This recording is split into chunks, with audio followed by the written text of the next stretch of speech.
guys, good morning. Nandito na ako sa bahay, kauwi ko lang. Night shift duty ko mga kalalabs. Duman ako kanina bago ako pala, paglabas ko ng trabaho, duman ako sa Talipapa. Kahit puyat tayo, kahit inaantok tayo, dumaan pagluto kasi ako eh. Ayaw ko kasi mga kalalabs yung pili ako ng bili kasi, mas maganda kasi nagluluto ka. Mas maganda kasi nagluluto ako kasi mas nakakatipid ako. Pag nagluluto ako, kung anong gusto kong ulamin, maluluto ko, di ba? May time pa naman ako panggabi naman yung schedule ko Ang mahirap lang kasi pag wala akong time pang araw kasi wala akong time magluluto. Kaya kanina kahit puyat ako sa trabaho, kahit inaantok ako, paglabas ko dumaan talaga ako sa Talipapa kasi buti dito, pag uwi namin dito may dinaanan ako, maliit lang naman siyang Talipapa. Bumili na lang ako ng bigas. May bigas pa naman ako dyan mga kalalabs, kaya lang bumili lang ako para may stock ako kasi next week magpapaumaga na naman ako, hindi na ako makakabili. May tindahan naman dito sa amin, kaya lang hindi ko gusto yung bigas nila mga kalalabs. Pag niluto siya, hindi ko siya gusto. Mas maganda yung binibilhan ko lagi sa Talipapa. Masarap yung bigas nila. 60 lang po. Pero ang sarap ng bigas. Malagkit tapos malambot. Masarap yung bigas, kaya bumili na lang ako. Nung Monday, bumili din ako ng 1 kilong bigas. Ako lang nang mag-isa dito mga kalalab sa bahay. Baka magtaka kayo pa isa-isa yung binibili ko. 1 kilo. Kasi ako lang mag-isa dito sa bahay. Kaya ako lang kumakain mag-isa. Kaya ang binibili ko, isa-1 kilo lang. Ito yung mga binili ko mga kalalab sa Talipapa. Bigas, 1 kilo to. Tapos, bumili na rin ako ng pepper plate. Kasi minsan tinatamad ako maghugas. Ito lang dito ako kumakain. Tapos kutsara. Tissue, matugsong ako sa tissue sa bahay. Wala akong tissue. Lagi akong naubusan. Tapos bumili na lang ako ng ito. Mamasitas. Para may stock lang ako. Mahilig kasi akong magulay. Kaya pag nilalagyan ko, masarap na. Kahit pa lang mga sahog. Basta pag nilalagyan ko ito, masarap na. Yun. Tapos bumili ako mga kalalabs nito. Kasi parang bala ko manggulaman. Hindi pa naman ngayon, baka sa sunod na araw, basta may stock na ako dito sa bahay.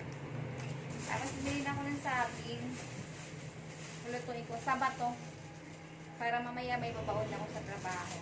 Tapos ang binili kong ulam, hipon. Maghihipon ako ngayon kasi mabilis lang ito lutuin. Yun lang.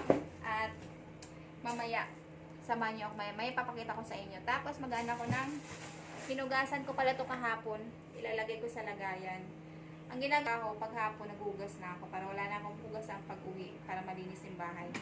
So, tapos magsasaing muna ako ngayong mga kalalabs kasi unahin ko muna magsaing.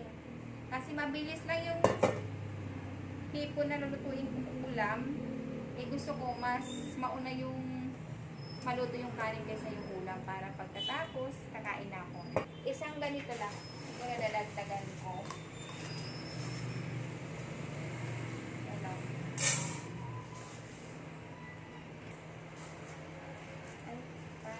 Bago pa lang magsaing ito, bago pa lang magsaing ng kanin, ito muna unahin ko. Kasi mas matagal ito sabi. Plastic lang. Ilagyan ko siya ng plastic labo sa ilalim para yung niya, madumihan masyado yung kaldero. Yan o. Lagay ko. Para hindi siya madumihan yung kaldero. 5 piraso lang to. 35 din ang binayaran ko to. Kasi 7 yung isa nito yung saging 7.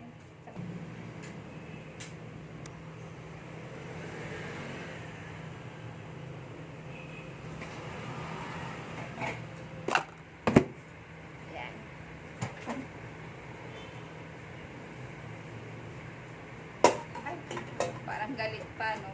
Ayan.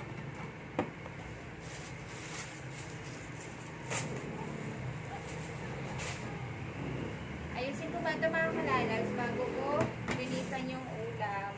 Wala ako mga kalalabs ng hipon. Mag-start na ako magluto. Ayan, no? Nakaupo ako kasi ito naman yung lutuan ko. Ayan. Ayan. Luto na yung saging ko. Ayan. Babauwi na ako mamaya sa trabaho. Dito ako magluluto ng hipon mga kalalabs. rice cooker namin to dati na nasisira, tapos ginagawa ko na ng kasasayang. Ginagawa ko na ng lutuan, di ba? Ito, lagyan ko konti mantika lang. Tapos, may margarine ako. Wala akong butter. Hindi ako nakabili ng butter. Eh, ito na lang, margarine na lang binili ko kasi pwede naman ito eh. Pampalasa. Huwag na mag-inarte. Ako lang naman kakain mag-isa. Ako lang naman kakain mag-isa. Diba? Sayang yung, sayang, mayroon pa. Kaya lang. Tapos, lagyan ko ng bawang. Ayan siya. Hanggang mag-brown yung bawang. Nasa 180 ito mga kalalabs. Ilang piraso? 12 piraso, 180. 185 pala.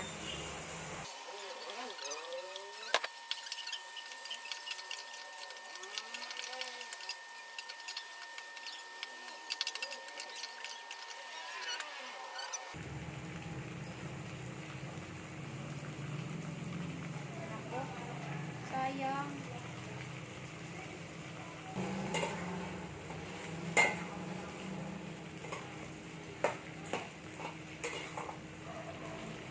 Ganyan lang yan mga kalalabs. Papalambutin ko lang kasi gusto ko pag ganyan malambot. At hindi ko na siya lagyan ng pampalasa mga kalalabs. Para sa akin malasa na yan. Ayaw ko kasi mas alat eh.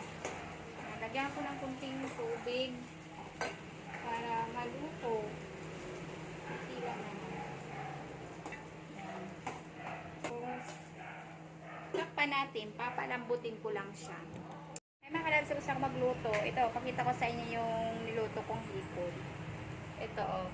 Yummy! Ayan, oh. Ayan siya. Tapos, kain na tayo kasi natutulog tayo, eh.